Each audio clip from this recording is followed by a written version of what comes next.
ఎన్టీఆర్ జిల్లా విజయవాడ పట్టణంలో ప్రభుత్వ ఆదేశాలు మరియు ఫుడ్ సేఫ్టీ కమిషనర్ మరియు జిల్లా కలెక్టర్ వారి ఆదేశాల మేరకు వివిధ పాలు అమ్మే పాయింట్లో ఉదయం 7 గంటల నుంచి మొదలుపెట్టి కృష్ణలంక, మరొక పంటకాలవ, పడమట, ఫన్ టైమ్స్ రోడ్, అలానే కరెన్సీ నగర్, ప్రసాదంపాడు ఈ వివిధ సెంటర్లో తనిఖీ చేసి శాంపిల్స్ లిఫ్ట్ చేసి ల్యాబొరేటరీకి పంపించడం జరుగుతుంది.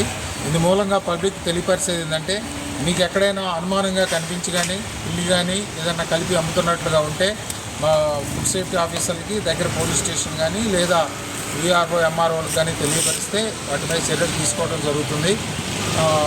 ప్రతి ఒక్కరూ విధిగా లైసెన్స్ కలిగి ఉండాలి. అడల్ట్రేషన్ ఎక్కడన్నా మీకు డౌట్ వస్తే మాత్రం ఇమీడియట్లీ ఆ డిపార్ట్మెంట్కి తెలియపరచాలి. అడ్రస్ ఓల్డ్ జనరల్ హాస్పిటల్, క్షేత్రం, విజయవాడ.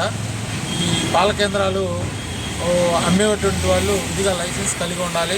అట్లానే కలెక్షన్ పాయింట్ ఎన్ని బఫెలోస్ ఉన్నాయి, ఎంత ప్రొడక్షన్ వస్తుంది, ఒకవేళ బఫెలోస్కి మించి ప్రొడక్షన్ వస్తుందా, వస్తే దగ్గరలో ఉన్నటువంటి పశువుల హాస్పిటల్ డాక్టర్ గారికి, జాయింట్ డైరెక్టర్ గారికి తెలియపరిస్తే వాటి మీద చర్యలు తీసుకోవడం జరుగుతుంది. ఇప్పటి వరకు 6 శాంపిల్స్ చేసాము.